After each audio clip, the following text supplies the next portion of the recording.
प्रणाम।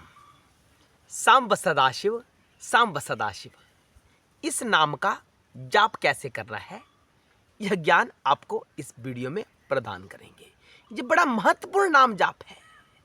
इस विश्व की सर्वस्वता को अगर भजना है, सारी शक्तियों को अगर एकत्रित करके भजना है, विश्व में जितने भी अभिव्यक्तियां हैं सबको भजना है, स्त्री पुरुष रूप जो कुछ भी है सबको भजना है, तो हमें सांब सदाशिव, सांब सदाशिव इस नाम को अवश्य भजना चाहिए।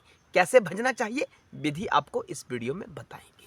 इससे पहले साधकों या दर्शकों, आप हमारे चैनल पर काफी लंबे समय से वीडियोस देख रहे हैं। कम से कम 100 या 200 दर्शक ऐसे हैं जो हमारी वीडियो प्रतिदिन देखते हैं। हमें ऐसी आशा है। कृपया कमेंट सेक्शन के माध्यम से हमें बताएं, वहां लिखें कि आपको चैनल से लाभ प्राप्त हो रहा है या नहीं हो रहा है। अगर आपको लाभ प्राप्त ही नहीं हो रहा तो हमारा चैनल बनाने का जो उद्देश्य है वह पूर्ण नहीं होगा। हमारा उद्देश्य है कि सबको शिवमय बनाएं, शंकर जी का ज्ञान सबको प्रदान करें और प्रत्येक जीव, जहां तक हमारा चैनल पहुंच रहा है वहां तक प्रत्येक जीव शिवमय होने का अभ्यास करे।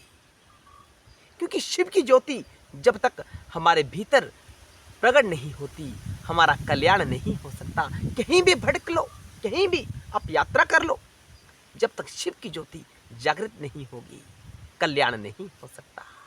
शिव सृष्टि, स्थिति, संहार, तिरोभाव, अनुग्रह, ये 5 कार्य करते हैं और अनुग्रह तो 5वां कार्य शिव का है ही।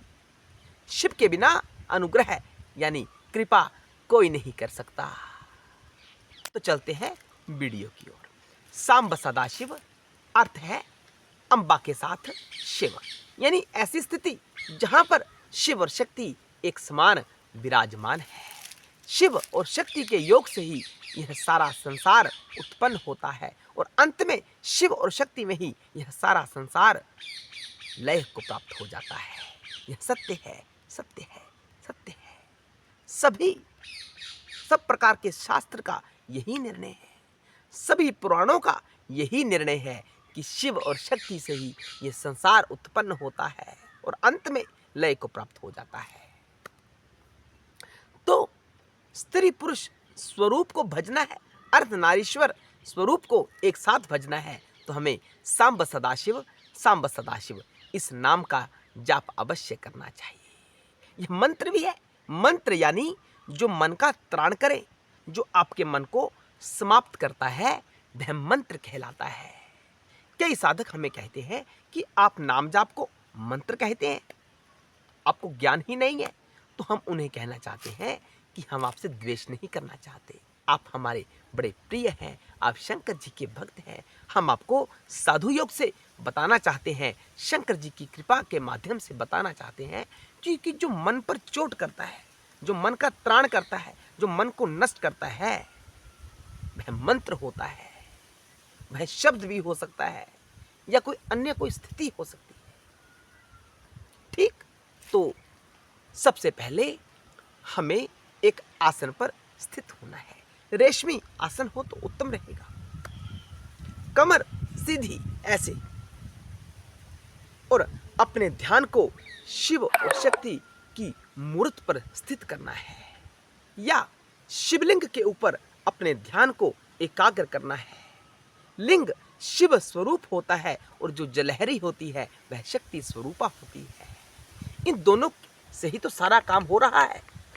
और ये संसार कैसे चल रहा है, शिव और शक्ति से ही तो चल रहा है। अपने ध्यान में इनको एकाग्र स्थिति में स्थित करना है और निरंतरता के साथ जाप करना है। सांब सदाशिव, सांब सदाशिव, सांब सदाशिव, सांब सदाशिव। प्रसन्नता के साथ, आपके चेहरे पर प्रसन्नता होनी चाहिए और ध्यान में शिव और शक्ति होना चाहिए। दूसरा कोई तत्व आपके ध्यान में नहीं होना चाहिए। आपका मंत्र, आपका यह नाम जाप अवश्य सिद्ध होगा। हम दावे के साथ कह सकते हैं। सिद्ध क्यों नहीं होता? क्योंकि हमारी एकाग्रता नहीं होती है। जो एकाग्रता के साथ कार्य किया जाता है और जो बिना एकाग्रता से किया जाता है उसकी तुलना में बहुत ज़्यादा प्रभावी होता है जो एकाग्रता के साथ किया जाता है। आपने शिव कहा, आपका ध्यान संसार में है, तो कैसे प्रबल होगा आपका जो नाम जाप है? नहीं हो सकता। शिव कहा तो शिव के ऊपर आपका ध्यान होना चाहिए। कैसी मूर्त? जो कैलाश पर्वत हम सामान्य रूप से देखते ही हैं, हम सभी देखते हैं। शिव और शक्ति, शिव पार्वती जो कैलाश पर बैठे होते हैं, उनकी तरफ तो कम से कम ध्यान लेकर जाओ ना, या शिवलिंग के ऊपर ध्यान लेकर जाओ। जब सांब सदाशिव कहते हैं तभी आपका नाम जाप सफल होगा, आपके जीवन में दिव्यता का प्रवेश होगा, आप शिव के गणों की दृष्टि में आपका प्रवेश होगा। जब शिव गणों की दृष्टि आपके ऊपर पड़ती है तो शिव भाव आपका अवश्य जागृत होता है। हर हर महादेव, जय शिव शंकर, जय भोलेनाथ।